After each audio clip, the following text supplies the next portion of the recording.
அதிமுகவை பொறுத்த வரைக்கும் முதல்வர் வேட்புமனு தாக்கல் செய்யும் போது அவங்களுடைய கட்சியுடைய தொண்டர்கள் எல்லாருமே ஆரவாரமா அவங்க அனுப்பிச்சு வச்சிருந்தாங்க. ரோடுக்கு ரெண்டு சைடுல நின்று அவங்க வாழ்த்துனாங்க. இந்த மாதிரி போய் வேட்புமனு தாக்கல் செய்யும் பொழுது இதுலயும் கட்சியுடைய முக்கிய அமைச்சர்கள் ஓரத்தில் நின்று பார்க்கும்போது அவங்க வண்டி இப்படி வரும்போது அவங்க நிக்கிறாங்க. நின்றுட்டு பேசிட்டு நீங்க போய் வேட்புமனு தாக்கல் செய்யுங்க அப்படின்னு சொல்லிட்டு மரியாதை நிமித்தமா அவங்க வண்டிக்குள்ள உட்கார்ந்து இருக்காங்களே அப்படிங்கிறதுக்காக அந்த சாலையில கீழே தொட்டு கும்பிட்ட மாதிரி நம்ம நிறைய செய்திகள்ல பார்த்திருந்தோம். சோ இதை மக்கள் எப்படி பார்த்தாங்க அப்படிங்கறத இப்ப நம்ம பார்க்கலாம். ஒரு மோட்டர் பைக் வர்றப்ப கரெக்டா வீட்டுக்கு நேரம் வந்து ஐயோ ஆத்தா அம்மான்னு கட்டுறீத இந்த பாரு நல்லா நடிச்சாதான் கம்பெனில காசு வாங்க முடியும்.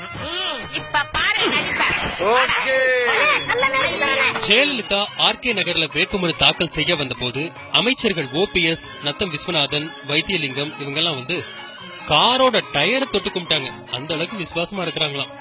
இத பார்த்துட்டு சும்மா இருப்பாங்களா மக்கள்? என்ன சொல்றாங்கன்னு இப்ப பாக்கலாம். பார்த்தேன் வருந்தினேன். டயர்ல காத்திருக்கா ஆணி ஏதாவது மாட்டிருக்கான்னு பார்த்தது தப்பால? தள்ளி நிலுங்க பன்னீர். ஆர்வ கோளாறுல டயருக்குள்ள தலையக்கிலேயே விட்டுறாதீங்க.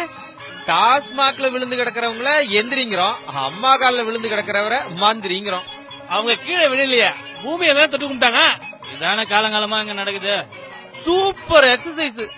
நடு ரோட்ல கீழே விழுந்து ஜேவை வணங்கிய தமிழக அமைச்சர்கள். ஜே அன்பழகன் ஓரமா வணங்கினா ஓரம் கட்ட போடுவாங்களா? என்ன கொடுமை சரவணன் இது. சாமிய கூட நின்னுட்டு தான் கும்பிடுறாங்க. ஆனா இவங்க வண்டி டயரை படுத்துட்டுலாம் கும்பிடுறாங்க. உலகமே நம்மள பார்த்து சிரிக்குது ஐயா. எவ்வளவு பெருமையா இருக்கு தமிழருக்கு. எப்படியோ கும்பிட்டாலும் கோடியில புரள்றாங்களே. பதவிக்காக எதையும் செய்யலான்ற மனநிலையில இருக்கிறாங்க. அதிமுகவில் சேர விரும்பிய இந்த யானைகளுக்கு பயிற்சி அளிக்கப்படுகிறது. புரிந்தவர்கள் மட்டும் பார்க்கும். இவங்கெல்லாம் எதிர்கால அதிமுக அமைச்சர்கள். வாழ்ந்தவர் கோடி, மறைந்தவர் கோடி, மக்களின் மனதில் நிற்பவர் யார்?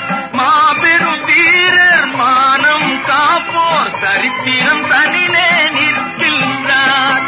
அச்சம் என்பது மடமையடா, அஞ்சாமை திராவிடர் உடமையடா.